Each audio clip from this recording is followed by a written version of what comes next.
আসসালামু আলাইকুম।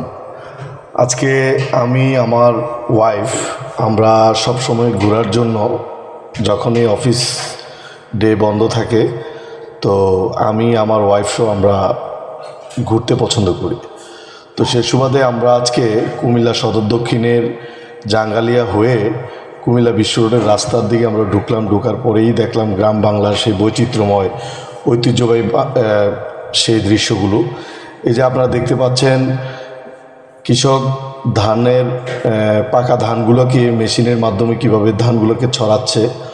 এই যে মেশিনের সাহায্যে তারা ধান ক্ষেত থেকেই তাদের ধানগুলোকে কেটে এনে মেশিনের মধ্যে তারা ধানগুলোকে দিয়ে ধানগুলোকে ছড়িয়ে নিচ্ছে। ধানগুলোকে ছড়ানোর পরে ধানের যে শীষগুলো ওইগুলোকে আলাদা রাখছে, আর ধানগুলোকে মেশিনের সাহায্যে এখানে তারা আলাদা করতেছে।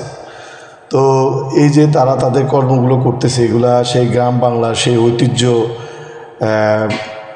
বিষয়। তো এখানে দেখেন আপনার সেই ঐতিহ্যগুলো আমরা দেখতে পেরে ভাবলাম যে এই ভিডিওর মাধ্যমে এখনকার প্রজন্ম যারা আছে তাদেরকেও একটু দেখাই। এই যে এক ভাই ধানগুলো ছিটানোর পরে এখান থেকে যে চিটাগুলো আছে ধান এবং চিটাগুলোকে আলাদা করার জন্য তারা আবার এখানে পাশেই এই যে উনি ধানগুলোকে কুলায় নিচ্ছে, কুলা থেকে আবার ঝেড়ে ধানগুলোকে আলাদা করতেছে আর চিটাগুলোকে আলাদা করতেছে। তো আসলে এগুলো খুব ব্যতিক্রম একটা বিষয়।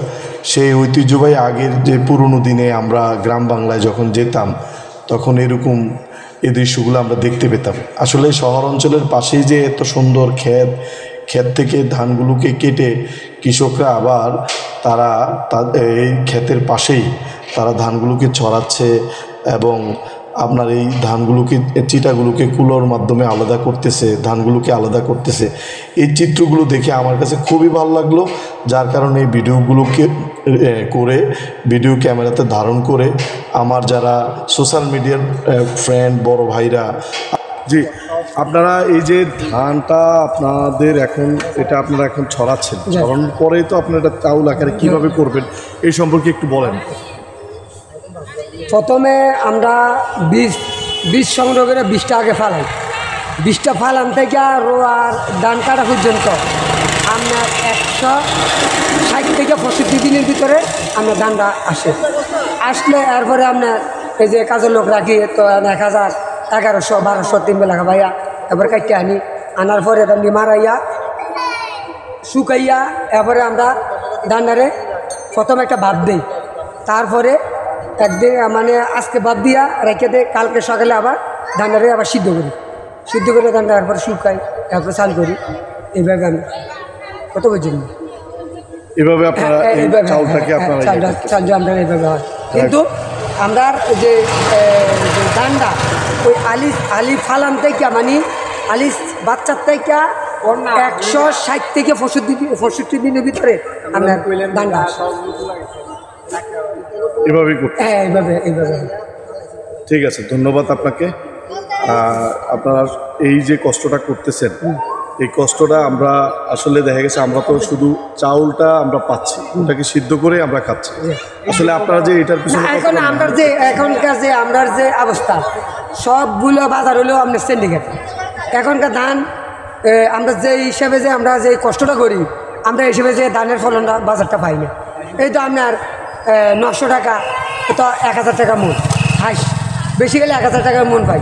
কিন্তু আপনার একটা কাজের লোক 3 বেলা খাবাইয়া নাস্তা আছে, বিড়ি আছে, সব কিছু আছে, 1100-1200 টাকা করে আমরা লোক রেখে কাজ করে দিই। কিন্তু ওই হিসেবে যে আমরা কৃষকরা আমরা এই যে ধানের যে মূল্যটা পাই, আপনারা এই পরিশ্রমের পারিশ্রমিক পাই না। এবং হ্যাঁ এইটার টাকাটা কারা পায়? এই দেশের কুটিপতিরা।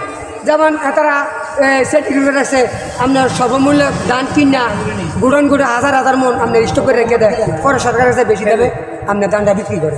আমরা কৃষকরা ওই হিসেবে যে আমরা রেটটা পাই। তো আপনি আমাদের দেশের সরকারের কাছে কি আবেদন জানাচ্ছেন? আবেদন জানে লাভ হবে কি? কোনো লাভ নেই। দেখা গেছে সরকারের একটা আবেদন দিছে আপনার 1200 টাকা মন অথবা 1250 টাকা মন, ওই পর্যন্ত যাই আমরা পাই না। এটি দেখা গেছে একটা তালিকাভুক্ত করে তারা ওই হিসাবে যে কিছু কৃষকরা দেয়, তারা ওইভাবে যে ধানটা কালেকশন করে। ঠিক আছে, সবাই সব কৃষকরা আইডিয়া পায় না। আপুরা আছেন তাদেরকে দেখানোর জন্যই এই ভিডিওটা করা। তো ইনশাল্লাহ এইগুলো দেখানোর পরে আমরা আবার এই যে আমাকে দেখতে পাচ্ছেন, আমরা এই চিত্রগুলো দেখানোর পরেই আমরা এখান থেকে বিদায় নিচ্ছি এই গ্রাম বাংলার এই দৃশ্যগুলো দেখে। এখানে বিকেলটা আসলেই চারপাশে অনেক মানুষজন এখানে আছে, চায়ের ছোট্ট টং দোকান আছে। আমি আমার সহধর্মিনী যে দেখতে পাচ্ছেন, আমার সহধর্মিনী সহ আমরা এখান থেকে বিদায় নিচ্ছি। চারপাশে ধানের যে